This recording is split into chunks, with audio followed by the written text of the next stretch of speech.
Lumayan kejam, seperti apa sih pendalaman karakter ini sendiri? Apakah sempat ngobrol atau gimana nih Mas Iwan? Sebenarnya dari awal itu aku, Mas Rudi, Bang Denny juga kita ngelihat ada satu sosok teroris yang udah di Nusa Kambangan namanya Aman Abdurrahman. Di situ akhirnya gue coba untuk melihat video persidangannya, apakah gestur-gesturnya semuanya, sampai akhirnya untuk real life-nya riset juga ke teroris yang ada di tahanan. Gitu, kita ngobrol dan kita cari tahu seperti apa pendalamannya. Dan dia sangat welcome pada saat kamu datang ke sana ngobrol kayak gitu sih Mas? Karena gue nggak tahu ya, tapi gue waktu itu nawaitunya ya dia pernah punya orang yang pernah disayang juga sama orang, pernah disayang sama ibunya. Gue juga pernah, gue disayang sama ibu gue. Dia punya orang yang disayang, mungkin anaknya. Gue juga punya anak yang gue sayang. Maksudnya gue coba untuk dari titik temu seperti itu gitu ngobrolnya. Dia sama-sama manusia, sama-sama punya orang yang disayang dan sama-sama punya orang yang sayang sama dia gitu. Dengan itu akhirnya kita bisa jadi blend dan ngobrol lebih dalam. Bang Iwan rasanya gimana? Perannya itu cukup memancing, berhasil memancing emosi para penonton. Gue sih cuma satu, gue jujur ya, ini mungkin gue juga manusia yang masih ada judgementnya. Gue harus berperan sesuatu yang gue benci banget. Maksudnya kenapa benci? Ya untuk menghilangkan nyawa orang nggak suka banget gue gitu loh. Gue nggak terlalu suka itunya gitu. Nah, ketika akhirnya ngobrol dan semuanya ya tahu alasannya, kita akhirnya jadi apa ya, bukan akhirnya gue setuju dengan pahamnya, tapi artinya gue coba untuk mengenal manusia nggak cuma kayak gue doang kok, nggak cuma kayak teman-teman yang gue kenal, tapi juga ada juga manusia-manusia dengan karakter lain. Di situ yang akhirnya memperkaya diri gue, itu aja. Tapi ada nggak sih kayak kesulitannya gitu di dalam bermain film ini? Pastilah, gue bukan aktor.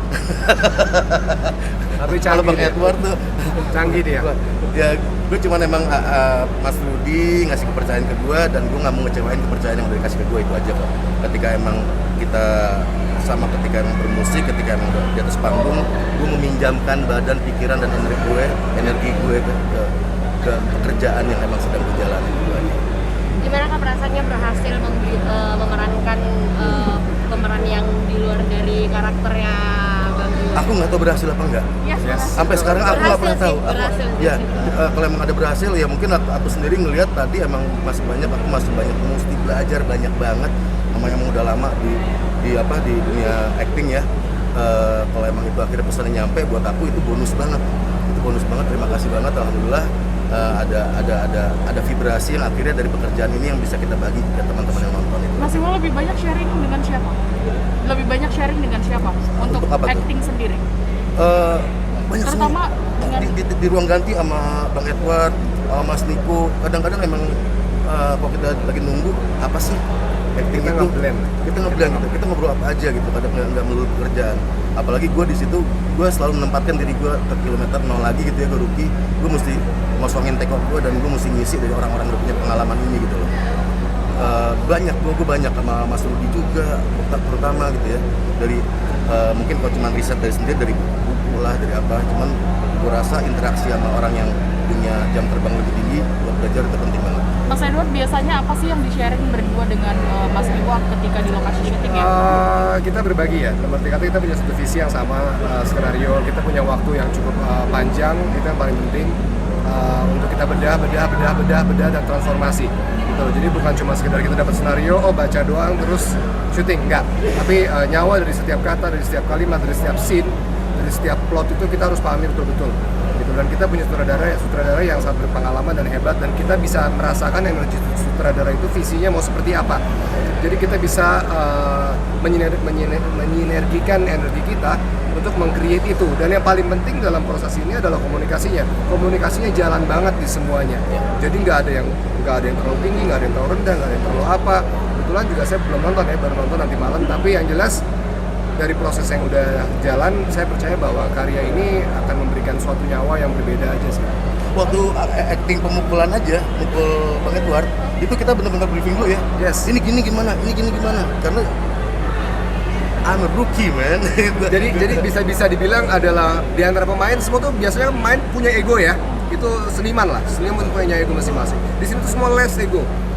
Jadi kita bisa bekerja sama dengan lebih rileks, kita bisa bekerja sama dengan lebih asik, dan selain di dalam proses syuting itu pun kita bisa benar-benar nge-blend untuk apa sih misinya dia, apa sih misi tugas saya, apa sih misi sutradara. Jadi semua itu terangkai dengan baik sampai akhirnya bisa kalian saksikan. Bang Edward, tapi kan kalau misalnya membangun emosinya seperti itu, ada kesulitan sendiri nggak membangun emosi? Aku nggak tahu, tapi emang ketika emang lagi fase-fasenya syuting nih, ini caranya rookie ya, cara pemula ya, bangun tidur, gue harus membenci siapapun yang gue temui. Mindset gue, gue harus ngebenci. Bahkan gue coba untuk membenci anak gue di situ, istri gue, semua orang di rumah sebelum gue berangkat, orang yang jemput, semuanya. Gue emang gestur gue harus membenci mereka gitu. Karena emang gue nggak bisa, gue belum punya saklar gitu ya, yang orang tiba-tiba di tempat syuting langsung nyentak, gitu. Tapi gue emang dari awal gue belajar, gue proses belajar gue seperti itu. Berarti bisa semua dikasih hadiah ya? Harus kasih hadiah. Berapa lama Bang Iwa akhirnya proses benci segala macam? Ya selama proses syuting aja. Ada rencana untuk mau menerima tawaran-tawaran acting lainnya? Amin dong. Oh ya, insya Allah, Bismillah. Mas Iwa, pas ada adegan ditangkap polisi dan dalam penjara sudah terasa flashback nggak sih? Bukan pindah perintesnya gitu. Waktu itu masih mendingan, cuma dipegang tangan, ini kan gue diginiin. Lebih kejam kalau yang sekarang. Tapi seru. Maksudnya sempat flashback nggak sih supaya dapat tesnya gitu? Kan ada adegan yang sama. Justru itu gue ngebuang jauh itu karena emang kasusnya berbeda. Kasusnya berbeda, itu kasus berbeda, karakter dengan karakter yang berbeda. Waktu itu gue dan gue nggak boleh membawa gue di sini gitu loh. Itu udah blunder sendiri gitu loh ketika emang gue membawa diri gue di sini. Siap, Mas Iwa. Gak apa-apa, santai. Mas Iwa, ketika totalitas lo berhasil membuat orang membenci lo dan lo stereotip dianggap penjahat, gimana Mas? Ada ketakutan nggak seperti itu? Gue akan beli tanah di Nepal, gue pindah ke sana sementara ini. Tapi buat gue ini adalah apa, komplimen kerja keras. Ini bukan gue sendiri, karena ini bantuannya banyak banget dari tim gitu loh. Ya achievement, terima kasih kalau emang akhirnya ini bisa, ya itu tadi message-nya nyampe ke nikmat yang film Saksaka tadi. Bang Iwa, anak istri sendiri mungkin paham dengan hal kebawahan benci. Anak sendiri protes nggak sih dengan kok papa mungkin beda dari biasanya? Biasanya pas mau berangkat, udah pulang nggak? Udah pulang gue coba untuk meriset kenal lagi, rilis lagi. Bencinya gimana sih? Lebih ngediemin aja, maksudnya di mindset gue, lo siapa sih gitu. Lebih ke situnya aja, biar emang akhirnya gue nggak bekerja keras lagi di lokasi gitu. Ada komplain dari anak istri mungkin karena terpaksa harus bersikap begitu demi peran? Enggak sih, istri tahu, teman-teman deket gue yang bermusik sampai sempat nyangka Iwa tuh bukan Iwa yang dulu lagi, tapi gue nggak cerita gue lagi ngapain. Gue nggak cerita ke mereka. Dia sempat kawan-kawan deket yang nyangka gue udah berubah gitu loh. Tapi ya udah gue diemin aja sampai akhirnya syuting selesai, teman-teman dari musik gue ngumpul semua di rumah, baru gue bilang lo kena prank semuanya sama gue. Gue lagi gitu. Tapi kayak gitu aja. Seperti ketika adegan sama Mas Iwa yang dipukul itu ada take berapa kali Mas, atau memang biasa aja? Ada kecanggungan nggak sih ketika lo dipukul atau ditampar gitu? Sebetulnya itu udah hal biasa ya, cuman beda situasi. Hal biasa tapi beda situasi gitu. Tapi saya ngerasa di sini bahwa kolaborasi dengan atasan saya lah di sini, saya sangat menikmati gitu. Saya bisa melihat Bang Iwa tuh betul-betul jadi gelas kosong di sini.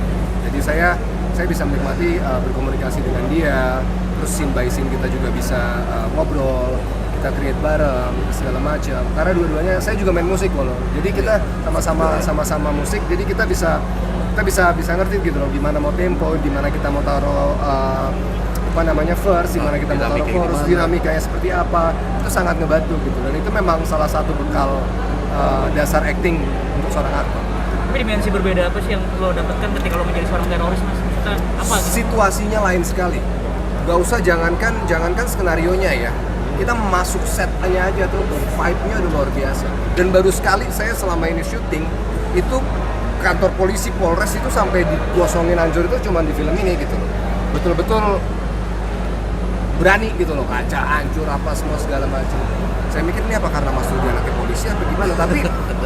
Tapi itu suatu hal yang membuat kita juga ini film memang benar-benar total gitu loh. Jadi kita nggak mau lah kasih salah. Syutingnya di mana sih Mas? Oh, banyak. Kita syuting di Jabodetabek, kok masih syuting di Jabodetabek, semua segala macam. Cuman yang paling penting adalah arahan dari sutradara itu betul-betul kena ke kita. Jadi kita tahu maunya dia tuh apa gitu. Kita bisa bertransformasi untuk menjadi karakter itu. Mas Iwa kalau dapat Sebulan. Maksudnya kapan nih Mas?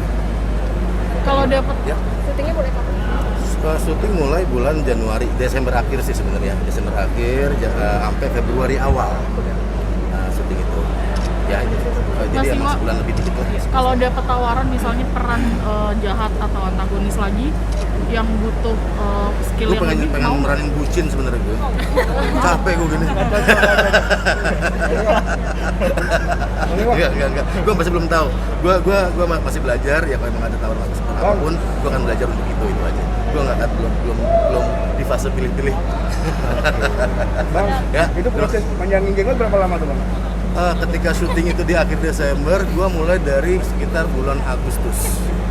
Kebetulan emang usia agak lama, karena gue tipikal jenggot gue tuh kayak warga Gunung Dieng. Jarang-jarang gitu, jarang-jarang. Jaraknya dari tetangga satu ke tetangga yang lain jarang-jarang. Kayak burung rambut Mas ya, kayak Firdaus. Ya itu paling. Bang Iwa, Ya, Mas Edward, sebanyak ya. terima kasih. Sebanyak.